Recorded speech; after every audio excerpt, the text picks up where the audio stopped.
Por que sempre que se fala em cirurgia bariátrica, se fala em equipe multidisciplinar? Porque a cirurgia em si, ela é um ato cirúrgico que se faz no hospital, um cirurgião com anestesistas. Então, a equipe multidisciplinar não participa da cirurgia em si. Acontece que o tratamento do paciente com obesidade grave, ele é muito mais amplo do que só a cirurgia. E por isso que sempre quando a gente se dispõe a tratar um paciente com obesidade grave, a gente faz uma abordagem muito mais ampla.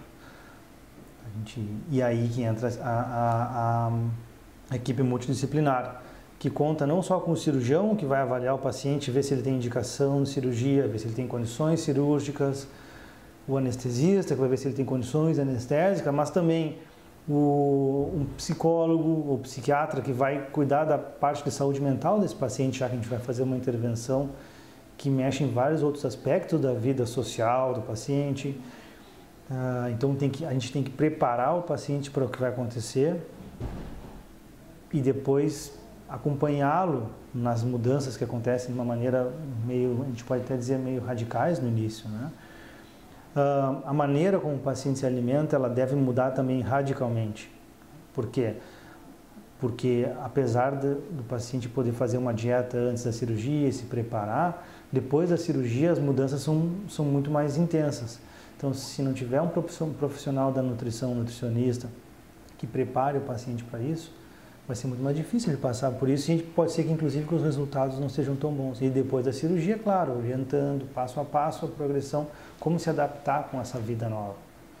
Que a gente ouve dizer, os pacientes, depois de um tempo, eles dizem que comem normal.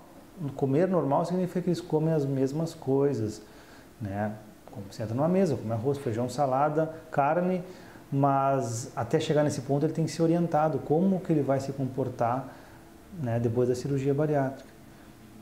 A gente precisa de um endocrinologista, porque a obesidade é uma doença metabólica, então tem várias outras alterações metabólicas junto com isso.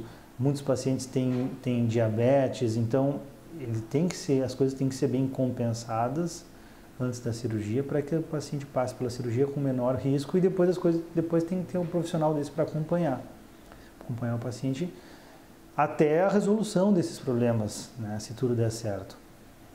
E por último, a gente sempre vai agregar nessa equipe multidisciplinar outros profissionais de acordo com as doenças que o paciente possa ter. Por exemplo, se o paciente tem uma doença cardíaca ou tem pressão alta, ele vai ser visto por um cardiologista. O cardiologista tem que fazer parte desse acompanhamento. Se ele tiver um problema pulmonar, ele vai ser visto por um pneumologista e assim sucessivamente. Então, essa é a grande importância de termos uma equipe multidisciplinar, porque o atendimento da obesidade, por mais que seja uma cirurgia bariátrica, ele é muito mais amplo do que só fazer uma cirurgia.